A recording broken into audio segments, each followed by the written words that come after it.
O Fed, Banco Central dos Estados Unidos, acaba de cortar a taxa de juros em 0,5%.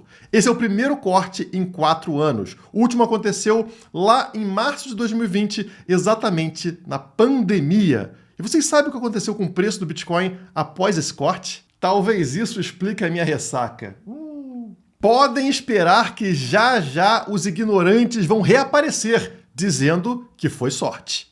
Se você também é sortudo, aperta esse botão de like aí embaixo, é de graça, e dizem que quem aperta o botão de like no canal da Criptomaníacos tem 78% mais chance de se tornar sortudo. Aí na tela vocês têm a situação do Jerome Powell, presidente do Banco Central dos Estados Unidos, hoje pela manhã. Ele estava suando frio, sem saber se cortava 0,25% ou 0,5% da taxa de juros. 0,5% seria muito mais pesado do que ele costuma fazer, mas essa foi a opção. Fed reduz taxa de juros dos Estados Unidos em 0,5%, primeiro corte em 4 anos. E isso aqui é muito importante. 4 anos quando, Guilherme? Março de 2020. Esse tinha sido o último corte na taxa de juros nos Estados Unidos. O que tivemos em março de 2020? Pandemia. Vocês lembram como o mercado reagiu à pandemia, à Covid?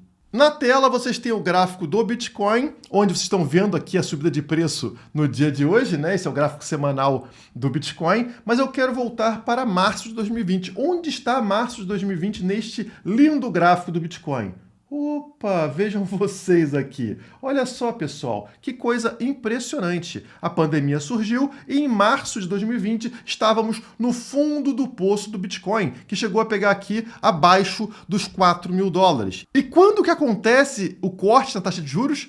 Exatamente aqui. Então, para facilitar para você, eu trago esse gráfico aqui, que mostra 2020, né? E justamente o momento da rate cut, ou seja, do corte na taxa de juros, é esta linha tracejada aqui, exatamente no fundo do poço do Bitcoin. O que acontece com o preço do Bitcoin na sequência? Um rally jamais antes visto na história do Bitcoin, trazendo o preço da região aqui abaixo dos $4.000 para bater no ano seguinte, em 2021, na sua alta histórica de $69.000. Agora estamos em 2024 e a linha tracejada mostra para vocês, mais uma vez, o momento do início no corte da taxa de juros nos Estados Unidos. E isso não vai terminar por aqui. O que vocês esperam de efeito no preço do Bitcoin?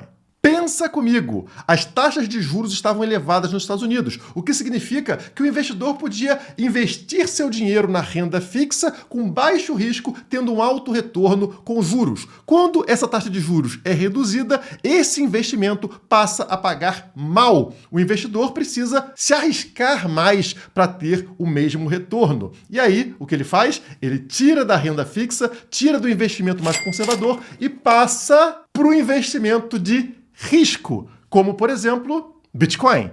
E é engraçado como a vida é feita de coincidências, né, pessoal? Vamos trazer aqui o momento do início da Bull Run nos últimos 3 ciclos, né? Pegando o ano do halving, como, por exemplo, 2024. Tá na tela para vocês. 2024, o ano atual, 2020, o halving anterior, e antes dele, 2016. Vocês percebem que acontece aqui um longo período de lateralização em todos esses anos, né? Incluindo no ano atual, mas a linha azul que vocês estão vendo aqui, essa linha vertical azul, ela marca o início da Bull Run em todos esses anos. E vejam vocês, estamos a somente 15 a 20 dias dessa linha azul, onde, historicamente, o preço do Bitcoin deveria explodir. Deveríamos entrar em Bull Run. Então é uma coincidência, pessoal. O Fed, o Banco Central, vai lá, faz o corte na taxa de juros, que deve levar a uma inundação de dinheiro na economia que respinga no Bitcoin a somente 15 ou 20 dias da onde o Bitcoin deveria ter sua explosão de preço. E vejam vocês, com esse corte de hoje na taxa de juros, o ouro acaba de bater sua alta histórica. Olha só, esse aqui é o gráfico do ouro na cor amarela, né? Acabou de bater a alta histórica. E o SPX, a bolsa americana, também bateu sua nova alta histórica agora, depois do corte na taxa de juros. O Bitcoin, não. O Bitcoin ainda não bateu sua alta histórica. E isso é ótimo. Vejam aqui o comparativo entre o gráfico do ouro e do Bitcoin. E vocês vão notar que o ouro sempre sai na frente. O ouro é a linha branca. Notem aqui no ciclo de 2020, né, no ciclo anterior, como a partir do corte na taxa de juros, a linha branca dispara primeiro, atingindo um pico, esse é o ouro, né, enquanto o Bitcoin está lá embaixo. Mas, um pouquinho mais à frente, o Bitcoin, com atraso, como de costume, dá uma disparada muito mais forte e aí atinge um super pico, batendo lá nos 69 mil dólares. E olha só, pessoal, o que acaba de acontecer agora em 2024. O ouro acaba de ter um pump, né, ter uma subida de preço na frente do Bitcoin, como de costume, como historicamente acontece. E como eu falei para vocês, com algum atraso, o Bitcoin vai disparar também e bater sua alta histórica em níveis muito acima do ouro.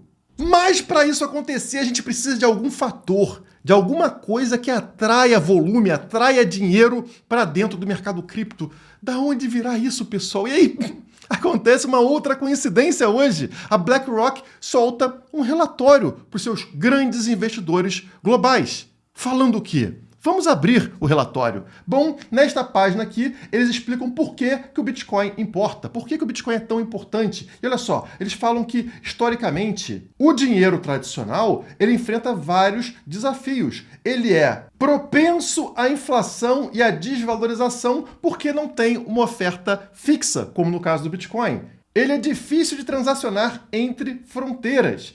E ele possui acesso limitado a um país específico. Ele é controlado por uma autoridade central, ou seja, ele é centralizado. E o que o Bitcoin torna possível? Uma oferta fixa de 21 milhões de unidades, com a inflação do Bitcoin sendo reduzida a cada 4 anos, o famoso halving, até que não tenha inflação nenhuma lá em 2140. Ele é nativamente digital e sem fronteiras, e é o primeiro sistema monetário global verdadeiramente de acesso aberto.